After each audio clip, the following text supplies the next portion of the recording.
Hello दोस्तों, स्वागत है आपका हमारे YouTube channel target exam only में।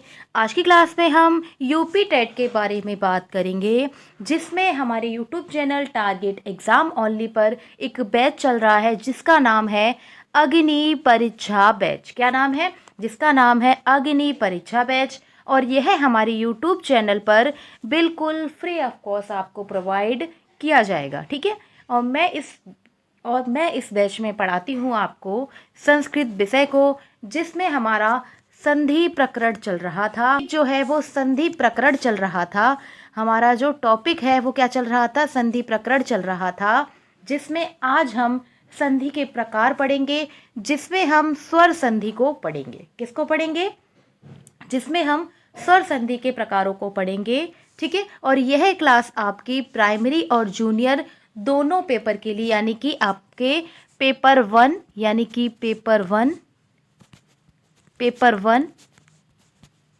और पेपर टू दोनों के लिए क्या है? दोनों के लिए आपके लिए ये लाभदायक क्लास है। कैसी है? दोनों के लिए इम्पॉर्टेंट क्लास है। दोनों के लिए कैसी है? दोनों के लिए इम्पॉर्टेंट क्लास है। इस क्लास की टाइमिंग शाम को 3 बजे होती है। रोज़ाना क्लास होती है मंडे टू सैटरडे। आज संडे है क्योंकि कल क्लास नहीं हुई थी, इसीलिए आज क्लास भी होगी, ठीक है। हमारा चैप्टर कौन सा है? तो चैप्टर नंबर 6 है, जिसका हम पार्ट 1 यानी कि स्वर संधि का पार्ट 1 को करेंगे। इसमें संधि के प्रकार जो होते हैं उनको अभी जानेंगे आज की क्लास में, और उसका हम प्रकार को पढ़ेंगे, ठीक है।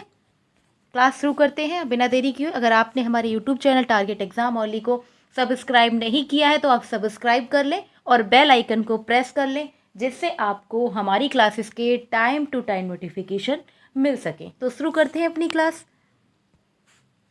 ठीक है। तो आज हम पढ़ेंगे संधि के भेद को। इससे पहले मैंने आपको संधि पढ़ा दिया है। अगर आपने मेरी पिछली क्लासेस नहीं देखी हैं तो आप हमारे YouTube channel target exam only पर जाकर वहाँ सभी क्लासेस की मैंने प्लेलिस्ट बना दी है। आप प्लेलिस्ट के माध्यम से सभी क्लासेस को देख सकते हैं, ठीक है। तो देखते हैं, आज हम देखेंगे संधि के भेद। तो संधि कितने प्रकार की होती है?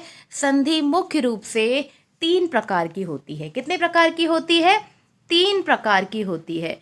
कौन कौन सी होती है? पहला प्रकार होता है स्वर संधि, दूसरा होता है व्यंजन संधि, और तीसरा प्रकार होता है विसर्ग संधि। तीसरा प्रकार क्या होता है? तीसरा प्रकार होता है विसर्ग संधि। तो आज का हमारा टॉपिक जो होगा, ठीक है, कितनी होती है? विसर्ग संधि। तीसरी कौन सी होती है? तीसरी होती है विसर्ग संधि। अब हम स्वर संधि के अंतर्गत देख लेते हैं कि कौन कौन से प्रकार होते हैं। तो स्वर संधि के अंतर्गत दीर्घ संधि आती है, गुण संधि, वृद्धि, यड़, अयादि, पूर्व रूप, पर रूप और प्रकृति भाव। तो इन सभी प्रकारों को भी हमें पढ़ना है, ठीक है। इन सभी प्रकारों को भी हमें पढ़ना है। जितने भी इसके प्रकार हैं स्वर संधि के, उनको भी पढ़ना है। दूसरा प्रकार क्या है? दूसरा प्रकार है व्यंजन संधि। जिसमें हमें श्रुत्व, षटुत्व और जसत्व, यानी कि इसके 3 प्रकार होते हैं, इनको पढ़ना है। और हमारा तीसरा प्रकार क्या है? व्यंजन संधि। इसमें हमें सत्व, उत्व और रुत्व और विसर्ग का लोप, यानी कि ये 4 प्रकारों को इन 4 प्रकारों को हमें विसर्ग संधि में पढ़ना है, ठीक है। तो आपकी इसमें क्लासेस जो होंगी वो आपकी 5 से 6 क्लासेस होंगी, ठीक है। पहला टॉपिक हमारा आज का जो टॉपिक है, आज की क्लास में हम क्या पढ़ेंगे? तो आज की क्लास में हम पढ़ेंगे दीर्घ संधि को, स्वर संधि के प्रकारों को पढ़ेंगे, जिसमें आज हम दीर्घ संधि को पढ़ेंगे। स्वर संधि से ही आपकी 4 से 5 क्लासेस हो जाएंगी, ठीक है। स्वर संधि से आपकी 4 से 5 क्लासेस हो जाएंगी, और मैं कोशिश करूंगी व्यंजन को 1 में ख़त्म करने के लिए, ठीक है, और विसर्ग को भी 1 में ख़त्म करने के लिए, ठीक है। कोशिश करूंगी कि जितना जल्दी हो सके आपका सिलेबस जो है वो कंप्लीट हो जाए, ठीक है। तो आज हम देखेंगे स्वर संधि के प्रकारों को, जिसमें आज हम पढ़ेंगे दीर्घ स्वर संधि को। किसको पढ़ेंगे? दीर्घ स्वर संधि को पढ़ेंगे, ठीक है। तो शुरू करते हैं अपनी क्लास, ठीक है, शुरू करते हैं। हमारा टॉपिक है स्वर संधि। स्वर संधि किसे कहते हैं? तो स्वर का मतलब संस्कृत में क्या होता है? तो स्वर का मतलब संस्कृत में होता है अच। क्या होता है? स्वर को कहते हैं संस्कृत में अच। और व्यंजन को संस्कृत में क्या कहते हैं? तो व्यंजन को संस्कृत में कहा जाता है हल। ये आपको तो पता ही होना चाहिए। कि स्वर और व्यंजन यानी कि जो वर्ण होते हैं वो दो प्रकार के होते हैं, स्वर और व्यंजन। ठीक है, तो उनमें आपको पता होना चाहिए कि स्वर को संस्कृत में क्या कहते हैं, अच, और व्यंजन को संस्कृत में क्या कहते हैं, तो व्यंजन को संस्कृत में कहा जाता है हल। ठीक है, अब हम देखेंगे स्वर संधि को। तो स्वर संधि किसे कहते हैं, इसकी डेफिनेशन को देखेंगे और इसके अर्थ को भी समझेंगे। ठीक है, तो स्वर संधि का अर्थ होता है जब स्वर और स्वर मिलकर पढ़। ठीक है, जब दो स्वर यानी कि स्वर और स्वर मिलते हैं तब किसका निर्माण होता है, तब स्वर संधि का निर्माण होता है। ठीक है, इसकी अब हम परिभाषा देखते हैं कि इसकी परिभाषा है जब दो स्वरों के निकटतम आने से, जब दो स्वरों के निकटतम आने से जो परिवर्तन या विकार होता है, जो परिवर्तन या विकार होता है उसे ही स्वर संधि कहते हैं। उसे ही क्या कहते हैं, उसे ही स्वर संधि कहा जाता है। संक्षेप में स्वर के स्थान पर होने वाले आदेश को ही स्वर संधि कहते हैं। क्या कहते हैं, में स्वर के स्थान पर होने वाले आदेश को ही स्वर संधि कहते हैं। क्या कहते हैं, स्वर संधि कहते हैं। जैसे एक एग्जाम्पल देखते हैं, एक उदाहरण देखते हैं, क्या हो सकता है, जैसे विद्यालय। ठीक है, तो विद्यालय में कौन कौन से स्वर होते हैं, तो विद्यालय में होते हैं विद्य अ, ठीक है, आलय। क्या होते हैं, विद्य अ आलय, यानी कि विद्या को जब हम तोड़ते हैं तो कैसे बनेगा, विद्या और आलय। विद्या और आलय में टूटते हैं, उसके बाद इनको एक बार और विच्छेद किया जाता है। ये विद्या और आलय में विक्षेपित होते हैं। इसको क्या कहते हैं, पिछली क्लास में मैंने बताया था, इसको क्या कहते हैं कि जब पूरे एक वर्ण को, पूरे शब्द को, ठीक है, जब पूरे शब्द को विच्छेदित किया जाता है तो उसको क्या कहते हैं, संधि विच्छेद। किसी संधि को, जब किसी संधि को विच्छेदित किया जाता है तो वह दो भागों में टूट जाती है, तो उसे क्या कहते हैं, संधि विच्छेद कहते हैं। तो इसमें आ और आ मिलकर क्या बनाते हैं, बड़ा आ बनाते हैं। तो यहाँ पर कौन सी संधि है, तो यहाँ पर दो स्वर, एक स्वर आ हो गया, एक स्वर बड़ा आ हो गया, तो कौन सी संधि हुई, तो स्वर संधि कहते हैं। इसे ही क्या कहते हैं, इसे ही स्वर संधि कहा जाता है। ठीक है, जैसे इसके उदाहरण को देखेंगे कि स्वर संधि के उदाहरण क्या क्या हो सकते हैं, उनको अब हम देखेंगे। ठीक है, तो आपको अच्छे से समझ में आ गया होगा कि स्वर संधि किसे कहते हैं, कि जब दो स्वर आपस में मिलकर किसी का परिवर्तन होता है, जब दो स्वरों के निकट आने से जो परिवर्तन होता है, जब दो स्वरों के निकट आने से जो परिवर्तन होता है उसी को क्या कहते हैं, उसी को स्वर संधि कहते हैं। उसी को क्या कहते हैं, उसी को स्वर संधि कहते हैं। ठीक है, तो देख लेते हैं इसके उदाहरण। इसके उदाहरण क्या है, जिसका उदाहरण है इत्ती अलम। क्या है, इत्ती अलम, जब, ठीक है, इत, ई और अलम, ठीक है, और अलम, यानी कि ई और आ मिलते हैं, ई और आ मिलते हैं तो कौन सी संधि होगी, तो यहाँ पर हो जाएगी स्वर संधि। प्रकार कोई सा भी हो सकता है, दीर्घ हो सकता है, गुण हो सकता है, वृद्धि हो सकता है, पूर्व रूप है, पर रूप है, तो कोई सा भी प्रकार इसमें हो सकता है। तो ये क्या है, स्वर संधि है। जब एक स्वर दूसरा स्वर से मिलता है तब कौन सी संधि बनती है, तब स्वर संधि का निर्माण होता है। किसका निर्माण होता है, तब स्वर संधि का निर्माण होता है। उदाहरण के लिए दूसरा उदाहरण देख लेते हैं, जैसे कवि इंद्र। कवि इंद्र, जब ई और ई मिलती है, जब ई और ई मिलती है तो क्या बनता है, कविंद्र बनता है। क्या बनता है, कविंद्र का निर्माण होता है। तो इसमें भी कौन सी संधि है, इसमें भी स्वर संधि है। ठीक है, इसी प्रकार से तीसरा उदाहरण है नर ईशा। क्या है, नर ईशा। तो इसको कैसे करेंगे विक्षेपित, इसको मैं आपको बताती हूँ किस प्रकार से इसको विक्षेपित करना है। तो नर और ईशा, नर ईशा, नर ईशा को जब विक्षेपित करेंगे तो ये हो जाएगी नर, आधा हमने रा बना दिया, और आ आपको पता ही होगा, तो आपको पता ही होगा जो व्यंजन होते हैं वो स्वरों से मिलकर बनते हैं, और ईशा, ठीक है, और ईशा। तो जब आ और ई मिलते हैं, जब आ ई मिलेंगे तो क्या बनेगा, ए का निर्माण होगा, और यही क्या कहलाएगी, यही स्वर संधि कहलाएगी। यही क्या कहलाएगी, इसे ही स्वर संधि कहते हैं। इसी प्रकार से तब और एव, तब एव में क्या हुआ, तवैव हो गया। जब आ और ए मिले तब क्या हुआ, औ की मात्रा बनी। मैंने बताया था कि जब आ और ए मिलेंगे तो क्या बनेगा, तो बनेगा औ। क्या बनेगा, तब निर्माण होगा औ का। ठीक है, तो तब और एव तवैव। ठीक है, तब और एव क्या हो जाएगा, तवैव हो जाएगा। और नेक्स्ट है इसका उदाहरण पो इत्रम। पो इत्रम यानी कि पवित्रम। जब ओ और ई मिलते हैं तो ई का निर्माण होता है, तो पवित्रम यानी कि कौन सी संधि है, तो इसमें कौन सी संधि है, इसमें यड़ संधि है। ठीक है, तो ये हमारे क्या हो गए, ये हमारे स्वर संधि के प्रकार हो गए, जो आपको अच्छे से समझ में आ गए होंगे। जो कवि इंद्र है तो जो हो जाएगा कव ई और इंद्र, कव ई और इंद्र। जब ई और ई मिलते हैं तो क्या होगा, स्वर संधि का निर्माण होगा। किसका, स्वर संधि का निर्माण होगा, यानी कि जब एक स्वर दूसरे स्वर से मिलता है तब स्वर संधि का निर्माण होता है। ठीक है, अब हम संधियों के प्रकार देखेंगे। ठीक है, अब हम संधियों के प्रकार देखेंगे। तो पहला प्रकार हमारा है, उसी को हम देखेंगे। ठीक है, ठीक है, आगे देखते हैं, इसको और अच्छे से समझते हैं। ठीक है, तो क्या है, अर्थात स्वर्ण वर्ण का, अर्थात स्वर का स्वर से, अर्थात स्वर का स्वर से मेल क्या कहलाता है, स्वर वर्ण का स्वर वर्ण से मेल स्वर संधि कहलाता है। क्या कहलाता है, स्वर वर्ण का स्वर वर्ण से मेल स्वर संधि कहलाता है।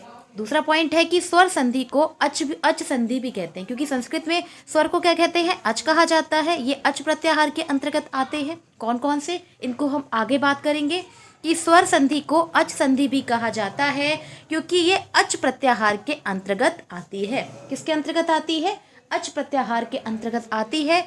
और अच प्रत्याहार में कौन कौन से स्वर आते हैं, इनमें 9 स्वर आते हैं। कितने, इसमें 9 स्वर आते हैं। और कौन कौन से होते हैं, तो आ होता है, ई होता है, ऊ होता है, री होता है, लिर होता है, ए ऐ ओ औ क्या होते हैं, ए ऐ ओ औ होते हैं। यानी कि 1 2 3 4 5 6 7 8 9 कितने स्वर होते हैं, इसमें 9 स्वर होते हैं। किसके अंतर्गत, अच प्रत्याहार के अंतर्गत। ठीक है, अब हम स्वर संधि के प्रकारों को देखेंगे, जिसमें हमारा पहला प्रकार होगा, पहला प्रकार क्या होगा, पहला प्रकार होगा दीर्घ संधि। क्या होगा, पहला प्रकार होगा दीर्घ संधि। ठीक है, स्वर संधि के प्रकारों को देखेंगे।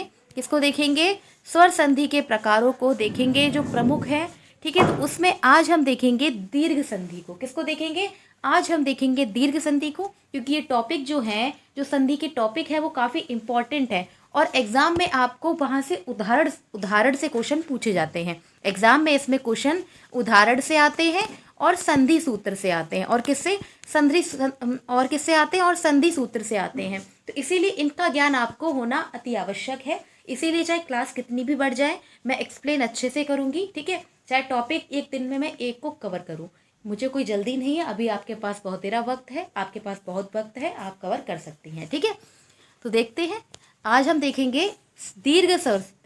किसको देखेंगे, आज हम देखेंगे दीर्घ स्वर संधि को। किसको, दीर्घ सूत्र क्या है, सूत्र है अका सर्वड़े दीर्घा।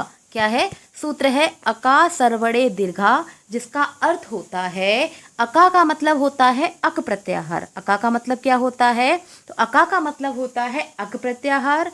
सर्वड़े का अर्थ सवर्णे है। ठीक है, सवर्णे का अर्थ होता है, सवर्णे का अर्थ क्या होता है कि समान वर्ण। क्या होता है, सवर्णे का अर्थ होता है समान वर्ण। अका मतलब अक प्रत्याहार, और सवर्णे का मतलब होता है समान वर्ण। और दीर्घ का मतलब क्या होता है, तो दीर्घ का मतलब होता है दीर्घ यानी कि बड़ा, यानी कि बड़ा, या फिर इसको कह सकते हैं दीर्घ संधि, या फिर इसको क्या कह सकते हैं, इसको कह सकते हैं दीर्घ संधि। ठीक है, तो अका का मतलब आपको पता चल गया कि अका सर्वणे दीर्घा का अर्थ होता है अक प्रत्याहार, सवर्णे का अर्थ होता है समान वर्ण, और दीर्घा यानी कि दीर्घ माने होता है, दीर्घ का मतलब होता है बड़ा। दीर्घ का मतलब क्या होता है, बड़ा, यानी कि दीर्घ संधि। क्या होगा, दीर्घ संधि। ठीक है, इसको हम नेक्स्ट पेज में अब हम समझेंगे। एक बार फिर से लिखेंगे सूत्र को और फिर से समझेंगे कि इसके अंतर्गत कौन कौन से वर्ण आते हैं। ठीक है, तो हमारा सूत्र क्या है, दीर्घ संधि का सूत्र है अका क्या सूत्र है? अका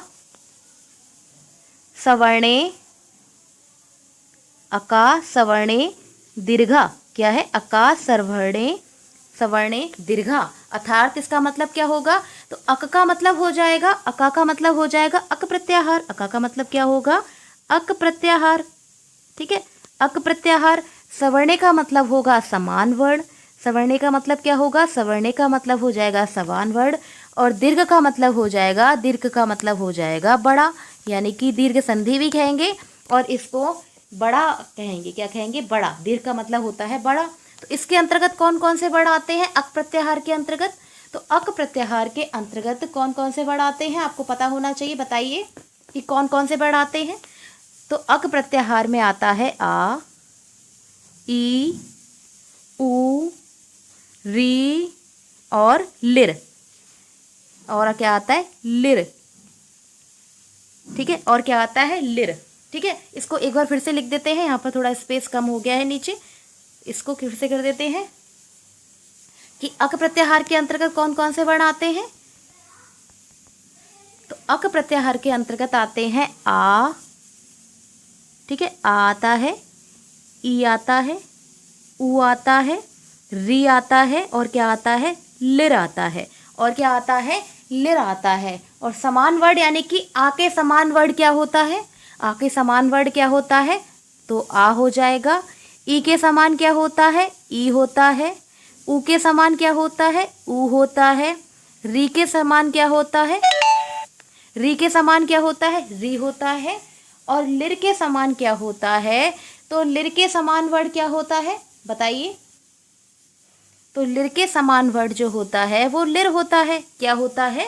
लिर होता है। समान वर्ण यानी कि जो अक प्रत्याहार के समान वर्ण होता है उसके हमने समान आमने सामने वर्ण लिख लिए। ठीक है, दीर्घा यानी कि बड़ा, दीर्घा यानी कि बड़ा। ठीक है, ठीक है, दीर्घा यानी कि क्या हो जाएगा? ठीक है, आगे देखते हैं। ठीक है, तो इन वर्णों का दीर्घ, इन वर्णों का दीर्घ क्या होगा? आ और आ मिलकर क्या बनाते हैं? बड़ा आ बनाएंगे। ई और ई क्या बनाएंगे? बड़ी ई बनाएंगे। ठीक है, बड़ी ई बनाएंगे, बड़ी ई बनाएंगे। ऊ का बड़ा, ऊ का बड़ा, ऊ का बड़ा दीर्घ, ऊ का बड़ा और दीर्घ वर्ण क्या होगा? तो बड़ा ऊ हो जाएगा। ठीक है, री का होता है री। ठीक है, और लिर में कोई भी बड़ा वर्ण नहीं होता है, तो इसमें दीर्घ इसका नहीं होता है, इसका दीर्घ नहीं होता है। ठीक है, तो आपको अच्छे से समझ में आ गया कि सूत्र का मतलब क्या है कि अका सर्वणे दीर्घा। अका का मतलब होता है अक प्रत्याहार, जिसमें छोटे छोटे वर्ण आ गए, यानी कि छोटा आ, छोटी ई, छोटू ऊ, क्या आ जाएगा? छोटा आ, छोटी ई, छोटा ऊ, री और लिर। उसके समान वर्ण क्या होंगे? तो फिर से आएगा कि छोटा आ, छोटी ई, छोटा ऊ, री और लिर। ठीक है, और इनसे बड़ा वर्ण यानी कि इनका बड़ा दीर्घ वर्ण क्या है? तो आ और आ से मिलकर बनता है बड़ा आ, ई और ई से मिलकर बनता है बड़ा ई। ठीक है, तो इस प्रकार से इसका मतलब आप समझ गए होंगे। ठीक है, ठीक है, तो इसका मतलब क्या है? आ का उच्चारण, ठीक है, इसका मतलब क्या है कि आ का उच्चारण स्थान क्या है? कंठ है। तो समान वर्ण में भी उसका उच्चारण स्थान भी कंठ ही होगा। ठीक है, उसका उच्चारण स्थान भी क्या होगा? कंठ। ठीक है, इसका भी कंठ ही होगा। ऐसे ई है, ई का क्या होगा? तालु। ठीक है, तो इसका भी तालु होगा। तो जिसका समान वर्ण हो उसे ही क्या कहते हैं? उसे ही सवर्णी कहा जाता है। उसे क्या कहते हैं? उसे ही सवर्णी कहा जाता है। ठीक है, तो इस प्रकार से आप समझ सकते हैं कि जिसका कंठ का उच्चारण स्थान है तो उसका समान वर्ण का भी उसी प्रकार का उच्चारण स्थान होगा, उसमें बदलेगा नहीं। ठीक है, तो यहाँ पर आप देख सकते हैं कि अगर यहाँ पर छोटा आ आया है तो यहाँ पर बड़ा आ भी आ सकता है। ठीक है, बड़ा ई है, छोटा ई है तो बड़ा ई भी आ सकता है। जैसे ऊ है तो बड़ा ऊ भी आ सकता है। ठीक है, ठीक है, क्या होगा? तो यहाँ पर बड़ा ऊ भी आ सकता है। ठीक है, इसी प्रकार से री आ सकता है और लिर आ सकता है। ठीक है, तो आप समझ गए इसको। तो यहाँ पर भी इसमें परिवर्तन कर सकते हैं कि छोटा आ है तो इसको बड़ा आ भी कर सकते हैं। तो इस प्रकार से आपको ये समझ में आ गया होगा, ठीक है, अच्छे से आपको ये समझ में आ गया होगा, ठीक है, कि अका में हम बड़ा आ भी ले सकते हैं, छोटा आ भी ले सकते हैं, यानी कि समान वर्ण होने चाहिए। क्या होने चाहिए? समान वर्ण होने चाहिए, ठीक है, ठीक है। तो ये हो गया आपका सूत्र का अर्थ, ठीक है। ये आपका क्या हो गया? ये आपका हो गया सूत्र का अर्थ। क्या आपका सूत्र का अर्थ आखिर होता क्या है, ठीक है। तो ये आप अच्छे से समझ गए हैं, ठीक है, ठीक है।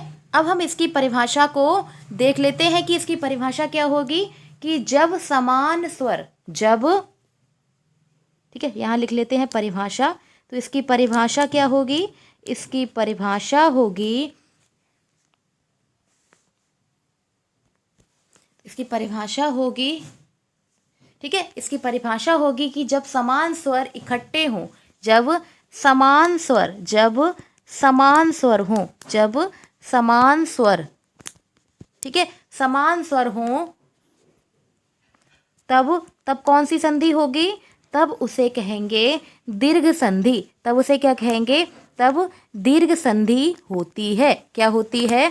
तब दीर्घ संधि, दीर्घ संधि नहीं, दीर्घ स्वर संधि, दीर्घ स्वर संधि, दीर्घ स्वर संधि होती है, ठीक है। तो इसकी डेफिनेशन आपको, इसकी परिभाषा आपको अच्छे से समझ में आ गई होगी कि जब दो समान स्वर, जब दो समान स्वर मिलते हैं तब दीर्घ संधि, दीर्घ स्वर संधि होती है, ठीक है। क्या होती है? दीर्घ स्वर संधि होती है, ठीक है। तो ये आपको अच्छे से समझ में आ गया है कि इसका जो सूत्र है उसका मतलब आपको अच्छे से समझ में आ गया होगा, ठीक है।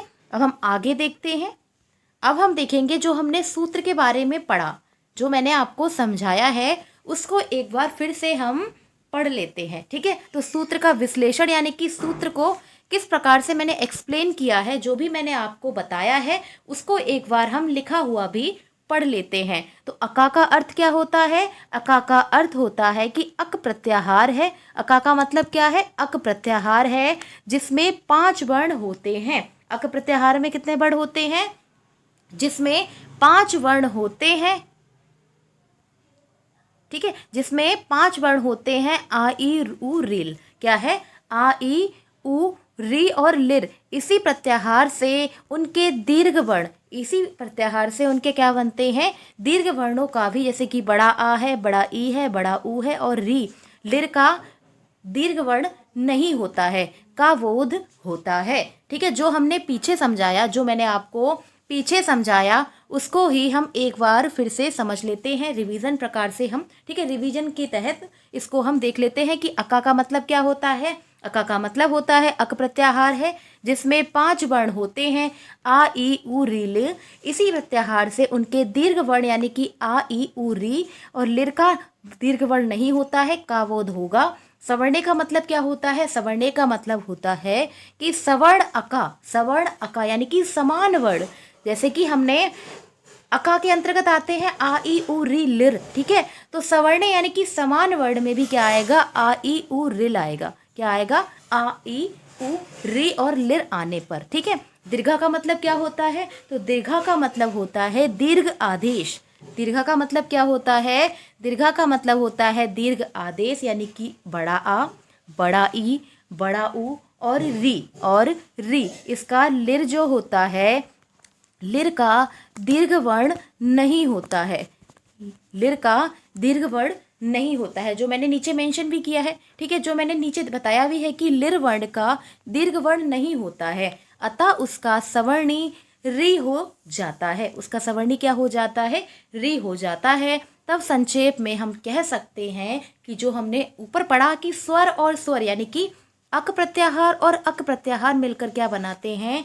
दीर्घ संधि का निर्माण करते हैं। किसका निर्माण करते हैं? दीर्घ संधि का निर्माण करते हैं, ठीक है। तो आपको अच्छे से सूत्र समझ में आ गया होगा कि इसका सूत्र का निर्माण किस प्रकार से हुआ है और इसके अंतर्गत कौन कौन से वर्ण आते हैं, ठीक है। तो आपको अच्छे से दीर्घ स्वर संधि समझ में आ गई होगी। अब हम आगे देखेंगे। ठीक है, यहाँ तक तो आप, ठीक है, यहाँ तक आपको समझ में आ गया होगा। अब हम आगे देखेंगे कि जो आ और आ, बड़ा आ मिलता है तो इससे कौन सी संधि का निर्माण होता है, किस प्रकार से संधि आपसे एग्जाम में पूछी जाती है। ठीक है, तो उदाहरण को हम समझेंगे अब। ठीक है, ठीक है, जैसे आ और आ, जब बड़ा आ या छोटा आ, ठीक है, जब ये मिले तब किसका निर्माण होता है, बड़ा आ का निर्माण होता है। ठीक है, तो इसके हम उदाहरण को देखेंगे कि इसके अंतर्गत कौन कौन सी संधि किस प्रकार से इनका निर्माण, किस किस संधि का किस प्रकार से निर्माण होता है। ठीक है, ठीक है, तो आ और आ यानी कि आलय, जैसे विद्या और आलय, विद्या और आलय मिलकर क्या बनाते हैं, विद्यालय का निर्माण होता है। जैसे विद्या आलय के बनने से विद्यालय का निर्माण होता है, जिसमें आ और आ का प्रयोग किस प्रकार से होता है और उसमें दीर्घ संधि उपस्थित होती है। जैसे विद्य, जैसे विद्य आ और आलय, जब विद्य आ और आलय मिलते हैं तब किसका निर्माण होगा, तो जब ये आ और आ मिलते हैं तब क्या बनता है, तब बड़ा आ बनता है। ठीक है, तो इस प्रकार से ये कौन सी संधि कहलाएगी, इस प्रकार से ये दीर्घ स्वर संधि कहलाएगी। क्या कहलाएगी, दीर्घ स्वर संधि कहलाती है। ठीक है, तो इसी प्रकार के हम एक दो एग्जाम्पल, इसी प्रकार के हम एक दो उदाहरण को और देख लेते हैं। जैसे जैसे जैसे दैत्यरी, जैसे दैत्यरी, तो दैत्यरी में कौन सी संधि होती है, तो इसमें भी दीर्घ संधि होती है। तो कैसे बनेगा, जैसे दैत्य और अरि। ठीक है, इनका हमने क्या किया, इनका हमने संधि विच्छेद कर लिया है। ठीक है, इनका हमने क्या किया, इनका हमने संधि विच्छेद कर लिया है, क्योंकि संधि में क्या होता है, संधि में आपको संधि विच्छेद करना सबसे पहले आना चाहिए। उसके बाद आपको पता होनी चाहिए कि उसमें कौन सी संधि है, उसके अंतर्गत उसमें कौन सी संधि निहित है। ठीक है, तो कैसे होगा कि दैत्यरी में क्या होगा, या क्या होता है, व्यंजन है, तो ये आ से मिलकर बना होता है, और ये अरि, ये क्या होगा, अरि। ठीक है, तो इसमें जो आ और आ है, इसमें जो आ और आ है तो किसका निर्माण करेंगे। ठीक है, तो इसमें जो आ और आ है तो किसका निर्माण करेंगे, बड़ा आ का निर्माण करेंगे, और यहाँ पर हो जाएगा री, और यहाँ पे क्या हो जाएगा, दैत्य, यहाँ क्या हो जाएगा, यहाँ दैत्य हो जाएगा। तो इस सब से मिलकर कौन सी संधि बनेगी, तो इस सब से मिलकर बनेगा, क्या बनेगा, दैत्य अरि। क्या बनेगा, दैत्य अरि। ठीक है, दैत्य अरि। ठीक है, तो इसमें कौन सी संधि निहित है, तो इसमें भी दीर्घ स्वर संधि निहित है। ठीक है, तो ये एग्जाम्पल भी आपको अच्छे से, ये उदाहरण भी आपको अच्छे से समझ में आ गया होगा। ठीक है, अच्छे से आपको ये समझ में आ गया होगा। ठीक है, इसी प्रकार से हम देखेंगे ई और ई में। ठीक है, इसी प्रकार से अब हम देखेंगे ई और ई में। ठीक है, जब ई और ई, ठीक है, या बड़ा ई और छोटा ई मिलते हैं तब क्या होता है, बड़ा ई का निर्माण होता है। ठीक है, किसका निर्माण होता है, बड़ा ई का निर्माण होता है। तो इससे कौन कौन सी संधि बनती है, तो ये अब हम देखेंगे। ठीक है, तो इसके भी कुछ उदाहरण को हम देख लेते हैं। जैसे कपि, जैसे मुनि ईश, क्या होगा, मुनि,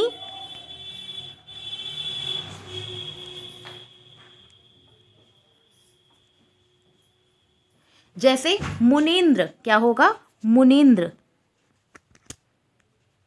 ठीक है, मुनीन्द्र। तो जब मुनीन्द्र का हम संधि विच्छेद करेंगे, जिसका हम संधि विच्छेद करेंगे तो क्या बनेगा, मुनि और इंद्र। ये किस में विच्छेदित हो जाएगा, तो ये मुनि और इंद्र में ये विच्छेदित हो जाएगा। ठीक है, ये क्या हो जाएगा, मुनि और इंद्र में विच्छेदित हो जाएगा, जिसमें हम संधि देखेंगे कि कौन सी संधि इसमें होती है। ठीक है, तो कैसे होगा, ठीक है, इसमें हम देखेंगे कौन सी संधि इसमें होती है। जैसे मुन और ई और ई और इंद्र, ठीक है, क्या होगा, ई और न, इंद्र, ठीक है। तो इसमें कौन सी संधि है, जब ई और ई मिलते हैं तब क्या बनेगा, बड़ा ई का निर्माण होगा। किसका निर्माण होगा, जब ई और ई मिलते हैं तो किसका निर्माण होगा, तो बड़ी ई का निर्माण होता है। तो यहाँ पर क्या हो जाएगा, यहाँ पर हो जाएगा नुद, ठीक है, और यहाँ पर हो जाएगा मुन, ठीक है। तो क्या बनेगा, इससे मिलकर क्या बनेगा, तो इससे मिलकर निर्माण होता है मुनिंद्र का। किसका निर्माण होता है, मुनिंद्र का निर्माण होता है, ठीक है। किसका निर्माण होता है, मुनिंद्र का निर्माण होता है, ठीक है। तो आपको ये भी समझ में अच्छे से आ गई होगी। इसका एक और उदाहरण देख लेते हैं। तो एक उदाहरण होता है श्रीश, क्या होगा, श्रीश, ये इंपॉर्टेंट है एग्जाम में आप, ठीक है, ये भी इंपॉर्टेंट है। और आप ज़्यादा से ज़्यादा क्या करें, इसकी प्रैक्टिस करें, ज़्यादा से ज़्यादा क्या करें, इसकी प्रैक्टिस करें, ठीक है। संधि की प्रैक्टिस करेंगे तो आपको अच्छे से समझ में आ जाएगा, पूरा कॉन्सेप्ट जो है आपको समझ में आ जाएगा कि संधि का निर्माण कैसे होता है और कौन सी संधि कब होती है। तो श्रीश को हम इसका संधि विच्छेद करेंगे तो किस में होगा, श्री और ईशा में, श्री और ईशा में इसका संधि विग्रह हो जाएगा, ठीक है। जिसमें हम देखेंगे कि इसमें कौन सी संधि है, तो क्या होगा, ठीक है। तो इसमें हम देखेंगे कि इसमें कौन सी संधि निहित है। तो ये हो जाएगा श्रा ई और ईशा, क्या होगा, श्रा ई और ईशा, ठीक है। तो कैसे होगा, जब ई और ई मिलेगी, जब ई और ई मिलती है तो क्या बनता है, बड़ी ई बनती है, और यहाँ हो जाएगा शा और यहाँ हो जाएगा श्रा, ठीक है।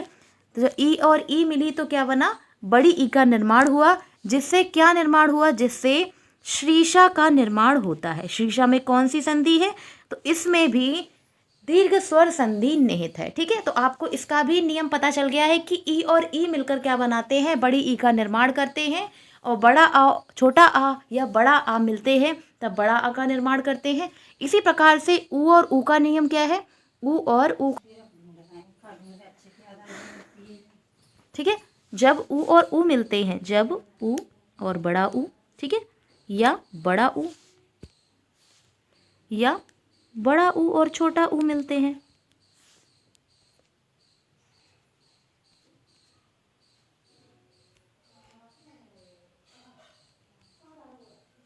ठीक है, ठीक है। तो ऊ ऊ का नियम क्या है, तो ये कुछ इस प्रकार से होगा। तो किसका निर्माण होता है, बड़ा ऊ का निर्माण होता है। तो इसके भी उदाहरण देख लेते हैं। तो इसके उदाहरण क्या क्या हो सकते हैं, इसी प्रकार से हम री के भी उदाहरण देखेंगे, या फिर आप इनको खुद से कर सकते हैं, ठीक है, या फिर आप इनको खुद से कर सकते हैं, ठीक है। इसका एक उदाहरण ले लेते हैं। जैसे उदाहरण के लिए बधू उत्सव, क्या है, बधू उत्सव, यानी कि, ठीक है। जैसे इसका उदाहरण हो जाएगा बधू उत्सव, बधू उत्सवा। तो कैसे इसका निर्माण होगा, इसका विच्छेद करेंगे तो कैसे, किस में होगा, इसका संधि विच्छेद करेंगे तो ये हो जाएगा बधू, और उत्सव में इसका संधि विच्छेद हो जाता है। कैसे होता है, बधू और उत्सवा में इसका विच्छेद हो जाएगा। किस में होगा, बधू बधू और उत्सवा में इसका विच्छेदित हो जाएगा। अब इसमें संधि पता करने के लिए हम क्या करते हैं, वध, ठीक है, ऊ और उत्सव और उत्सव, तब ऊ और ऊ से मिलकर क्या बनता है, बड़ा ऊ का निर्माण होता है, जो क्या हो जाएगा, ठीक है। किसका निर्माण होगा, बड़ा ऊ का निर्माण हो जाएगा, ठीक है। तो क्या हो जाएगा, तो स्व, तो इससे मिलकर क्या हुआ, इससे मिलकर बनता है बधू उत्सव, ठीक है। तो ये आपको अच्छे से, ये भी आपको अच्छे से समझ में आ गया होगा। इसी प्रकार से आखिरी प्रकार क्या है कि री का नियम क्या है, तो री और री मिलकर क्या बनाएंगे, बड़ा री बनाते हैं। री और री मिलकर क्या बनाते हैं, बड़ा री का निर्माण करते हैं, ठीक है। किसका निर्माण करते हैं, बड़ा री का निर्माण करते हैं, ठीक है। तो इसका नियम भी देख लेते हैं। इसका नियम क्या होगा, तो इसके भी कुछ उदाहरण को देख लेते हैं, फिर और भी उदाहरण हम देखेंगे यहाँ पर, फिर हम हमारी, ठीक है, इसका भी उदाहरण देख लेते हैं। तो इसका उदाहरण क्या होगा, इसका उदाहरण हो जाएगा मातृ ऋणम, क्या होगा, मातृ ऋणम, क्या होगा, मात्र ऋणम, मात्र ऋणम। ठीक है, तो इसका निर्माण कैसे होगा? इसका निर्माण होगा जब मात्र, ठीक है, इसका विच्छेद करेंगे तो मात्र और ऋण, मात्र और ऋणम से मिलकर ये बनता है। तो इसका हम विच्छेद कर लिया है हमने। ठीक है, उसके बाद इसको हम तोड़ेंगे कि ये मात में हो जाएगा, री में होगा और इधर ये री मिलेगा। ठीक है, और अड़ामा। ठीक है, और अड़ामा। तो जो री और री मिलते हैं, जो री और री मिलते हैं तो बड़ा री बनाएंगे और अड़ामा। ठीक है, और अड़ामा। और यहाँ पर हो जाएगा मात्र, यहाँ पर क्या हो जाएगा? यहाँ पर हो जाएगा मात्र। तो इससे क्या बनेगा? इससे बनेगा मात्र ऋणम। क्या बनेगा? मात्र ऋणम। ठीक है, तो इस प्रकार से आप इनके नियम को अच्छे से समझ गए होंगे। ठीक है, तो किस प्रकार से इनका उदाहरण, इनके उदाहरण या फिर किस प्रकार से इनके उदाहरणों को किया जाता है। ठीक है, आगे देखते हैं। अब हम आगे देखेंगे। ठीक है, ये आपने उदाहरण देख लिए हैं। ठीक है, ये अच्छे से आप समझ गए होंगे कि ऊ का नियम क्या है, ई का नियम क्या है और री का नियम क्या है। तो आगे देख लेते हैं कि जो दीर्घ संधि है, जो दीर्घ संधि है, दीर्घ संधि में केवल 5 वर्ण ही, कौन से? केवल 5 वर्ण ही जो है आ, ई, उ, री और लिर में ही संधि का कार्य होता है। हश्व और दीर्घ, कौन से? हश्व और दीर्घ स्वर जो होते हैं वो 4 प्रकार से हो सकते हैं, जो मैंने आपको भी बताए भी हैं और आप अच्छे से समझ भी सकते हैं कि हश्व और दीर्घ स्वरों का मिलना 4 प्रकार से हो सकता है।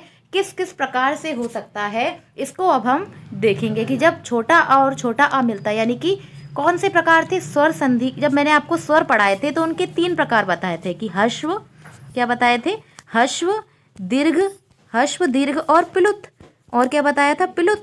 तो इसमें हम क्या देख रहे हैं कि दीर्घ और हश्व का मिलना 4 प्रकार से होता है। तो हश्व स्वर और दीर्घ स्वर मिलने का, दीर्घ स्वर का किस प्रकार से इसमें मिलना होता है, तो इसके उदाहरण को देख लेंगे कि 4 प्रकार से इनका मिलना होता है।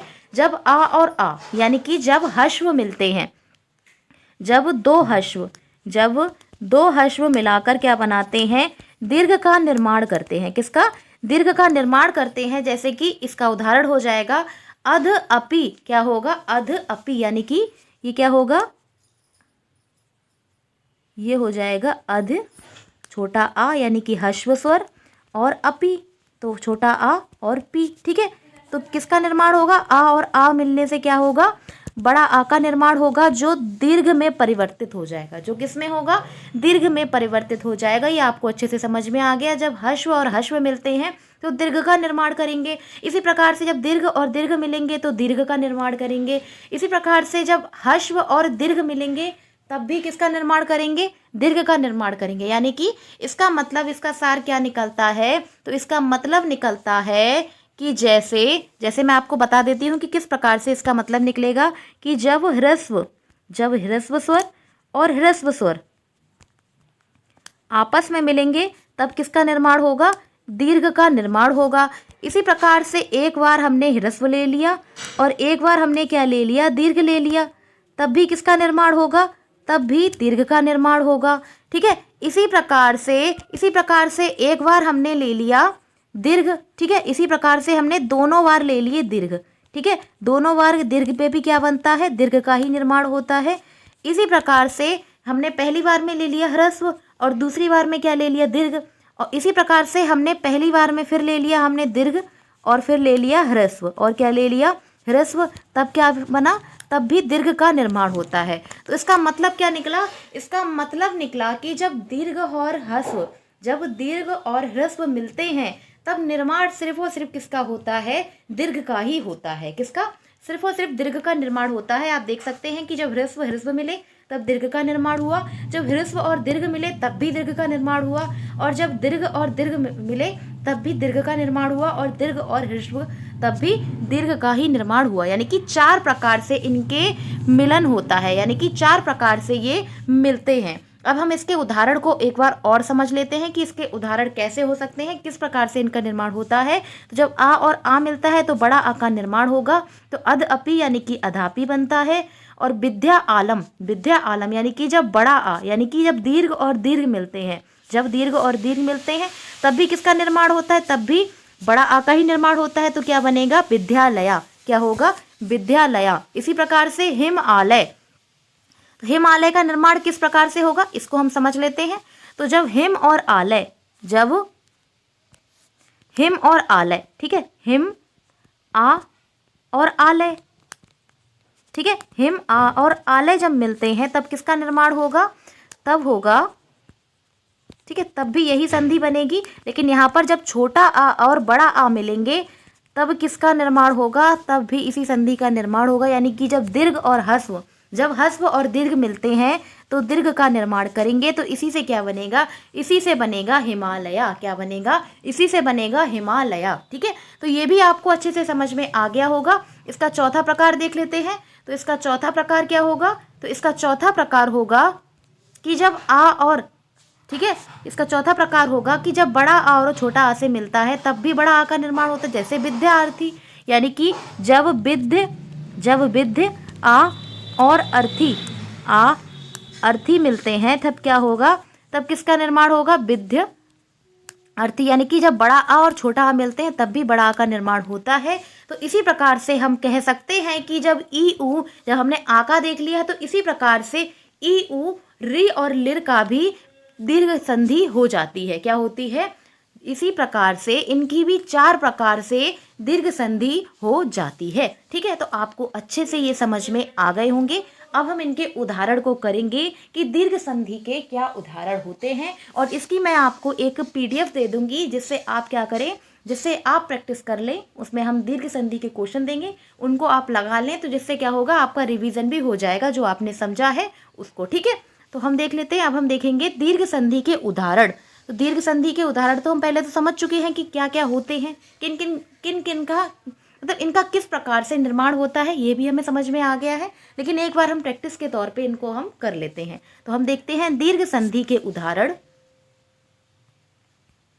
ठीक है, क्या है, दीर्घ संधि के उदाहरण। पहला उदाहरण है कि जो हिम और आलय है, हिम आलय का हमने संधि विच्छेद किया। किसका हमने संधि विच्छेद किया, हमने संधि विच्छेद किया हिमालय का। किसका, हिमालय का जब संधि विच्छेद किया तो वो हिम और आलय में विक्षेपित हो गया, यानी कि 2 भागों में वह टूट गया। क्या हो गया, 2 भागों में वह अलग अलग हो गया। ठीक है, क्या हो गया, 2 भागों में वह अलग अलग हो गया, जो हिम और आलय का निर्माण किया। तो इसको हमने फिर संधि के रूप में बढ़ विच्छेद किया। तो जो हिम, ठीक है, हिम और आलय, हिम आ और आलय। ठीक है, तो इस प्रकार से इसका निर्माण हुआ। तो इसको अच्छे से समझते हैं। ठीक है, इस उदाहरण को और अच्छे से समझते हैं। ठीक है, तो हिम और आलय मिलते हैं तो इनका हमने संधि विच्छेद किया हिमालय का। किसका हमने संधि विच्छेद किया, तो हमने संधि विच्छेद किया हिमालय का। ठीक है, हमने संधि विच्छेद किया हिमालय का। तो जो हिम और आलय में टूट गया, जिसका हमने आ और आ मिलाकर किसका निर्माण होता है, जिसमें इसका 2 वर्णों के स्थान पर क्या होता है, दीर्घ का निर्माण हो जाता है। ठीक है, 2 वर्गों के स्थान पर किसका निर्माण हो जाता है, दीर्घ का निर्माण हो जाता है। आप देख सकते हैं कि किस प्रकार से हुआ है। तो जब आ और आ मिलते हैं, जब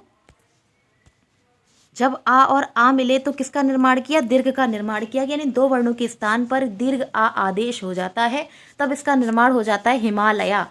संधि युक्त पद होगा, ये क्या होगा, संधि युक्त पद होगा हिमालया। क्या होगा, हिमालया। ठीक है, तो आप समझ गए होंगे ये हमारा रूल कौन सा हो गया, ये हमारा नियम हो गया आ और आ का।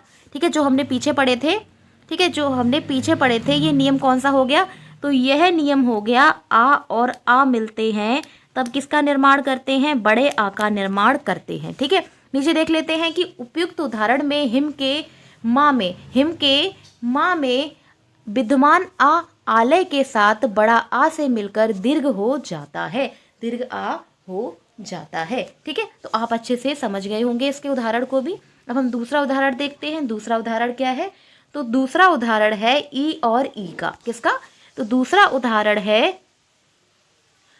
उदाहरण भी आपका आ और आ का है। ठीक है, तो इनके हमने 2 उदाहरण लिए हैं। आप देखिए दूसरा उदाहरण क्या है कि पुस्तक और आलय। पुस्तक आलय यानी कि जब आ और आ मिलते हैं तब बड़ा आ यानी कि दीर्घ का निर्माण करते हैं। जैसे पुस्तक आलय, क्या होगा, ये थोड़ा सा मिस्टेक हो गया है यहाँ पर। ये कैसे होगा इसको हम बता देते हैं खुद से, या आप खुद से देख लीजिए। ठीक है, तो ये कैसे होगा, ये कुछ इस प्रकार से बनेगा कि ये पुस्तक और आलय में, ठीक है, ये किस में टूट जाएगा, ये टूट जाएगा, इसका विच्छेद हो जाएगा पुस्तका और आलय में। किसमें, पुस्तका और आलय में इसका विच्छेद हो जाता है। ठीक है, किसमें हो जाएगा, पुस्तका और आलय में इसका विच्छेद हो जाता है, जिसको हम जब हम संधि निकालते हैं तो हम क्या करेंगे। ठीक है, तो ये कुछ इस प्रकार से होगा कि पुस्तका का में जो आ था उसको हमने अलग कर लिया, और आलय, और क्या है, आलय। तब जब आ और आ मिलते हैं तो दीर्घ आ का निर्माण करते हैं। ठीक है, और इसी से क्या होता है, इसी से दीर्घ संधि का निर्माण होता है। तब क्या बन जाएगा, पुस्तकालयम। क्या बनेगा, पुस्तकालयम। ठीक है, तो ये भी हमारा नियम हो गया आ और आ का। ठीक है, ये भी नियम हो गया आ और आ का। अब हम तीसरा उदाहरण देखते हैं। जब रवि और इंद्र मिलते हैं, जब रवि और इंद्र मिलते हैं यानी कि ई और ई मिलते हैं, तब किसका निर्माण होता है, रविंद्र का निर्माण होता है। किस प्रकार से होता है, तो जब रवि और इंद्र यानी कि ई और ई के निर्माण से क्या होता है, बड़ी ई का निर्माण होता है। तो रव में, हाँ तो सूखी कर दे।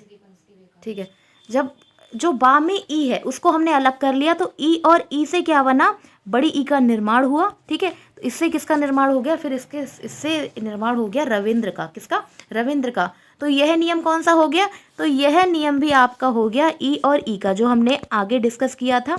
ई और ई का नियम क्या है, तो ये हमने ई और ई का नियम भी कर लिया। ठीक है, इसमें क्या होता है, जब ह्रस्व और दीर्घ मिलते हैं या ह्रस्व और ह्रस्व मिलते हैं तब दीर्घ का निर्माण करते हैं। ठीक है, चौथा क्या है, चौथा उदाहरण है कि भानु उदय। क्या है, भानु उदय। तो ये नियम हो गया उ और ऊ का। कौन सा नियम हो गया, तो ये हो गया उ और ऊ का। जब उ और ऊ मिलते हैं तो बड़ा ऊ का निर्माण करते हैं, जैसे भानु उदय। तो भानु में ना में जो ऊ है, ना में जो ऊ है उसको हमने अलग कर लिया, और उदय में। ठीक है, तो इन दोनों को मिलाने से क्या हुआ, इन दोनों को मिलाने से बड़े ऊ का निर्माण हुआ। इन दोनों के मिलाने से क्या हुआ, बड़े ऊ का निर्माण हुआ, यानी कि भानु उदय, भानु उदय, यानी कि भानु उदय। क्या हुआ, भानु उदय। ठीक है, तो इस प्रकार से आप पहचान इनकी कर सकते हैं कि कहाँ पर स्वर संधि होगी, उसका प्रकार दीर्घ संधि होगी। दीर्घ संधि की पहचान है कि उसमें समान वर्ण होते हैं। उसमें क्या होते हैं, समान वर्ण होते हैं, अक प्रत्याहार के साथ समान वर्ण आते हैं, और वो क्या होते हैं, वही दीर्घ हो जाते हैं। वहीं पर ही दीर्घ स्वर संधि होती है। कौन सी होती है, वहीं पर ही दीर्घ स्वर संधि होती है। अब हम आखिरी प्रकार देखते हैं। इसका आखिरी प्रकार है मात्र ऋणम। ये कौन सा नियम है, तो ये री और री का नियम है, जो मैंने आगे भी आपको बताया कि जब री और री मिलते हैं तो बड़ी री का निर्माण करते हैं। किसका करते हैं, बड़ी री का निर्माण करते हैं। ठीक है, तो जब री और री मिला यानी मात्र ऋणम, तो ता में जो री है उसको भी अलग कर लिया, जिससे इनमें क्या हुई, बड़ी री का निर्माण हुआ, यानी कि दीर्घ री का निर्माण हुआ, तब बना मात्र ऋणम। क्या बना, मात्र ऋणम। ठीक है, तो इसको भी आपने अच्छे से समझ लिया है। ठीक है, अब हम अपनी आज की क्लास को यहीं पे ख़त्म करते हैं। आज की क्लास में हमने यूपी टेट की, आज जो क्लास है यूपी टेट के अग्नि परीक्षा बैच, किसके, यूपी टेट के अग्नि परीक्षा बैच में हमने संस्कृत में दीर्घ स्वर संधि को पढ़ा। किसको, दीर्घ स्वर संधि को पढ़ा। ठीक है, कल की क्लास में हम स्वर संधि का दूसरा प्रकार यानी कि गुण संधि को पढ़ेंगे। ठीक है, गुण संधि को पढ़ेंगे। आज की क्लास को हम यहीं पे ख़त्म करते हैं। ठीक है, आज की क्लास में हम स्वर संधि को पढ़ लिया, स्वर संधि के एक प्रकार को पढ़ लिया है। ये जो होती है वो विभिन्न प्रकार की होती है, जो मैंने आपको बताई थी। ठीक है, ये इतने प्रकार किसके हैं, तो ये सभी प्रकार जो हैं वो स्वर संधि के हैं। इनको हम एक एक करके कवर करेंगे। ठीक है, इनको हम एक एक करके कवर करेंगे। ठीक है, तो हम अपनी क्लास को यहीं ख़त्म करते हैं। अगर आपने मेरी क्लास नहीं देखी है ठीक है, अगर क्लास अच्छी लगे तो लाइक शेयर सब्सक्राइब करें। अगर आप हमारे YouTube channel target exam only पर न्यू हैं तो चैनल को सब्सक्राइब जरूर कर लें और बेल आइकन को प्रेस कर लें, जिससे आपको हमारी क्लासेस के टाइम टू टाइम नोटिफिकेशन मिल सके। ठीक है, ओके, ठीक है, थैंक यू।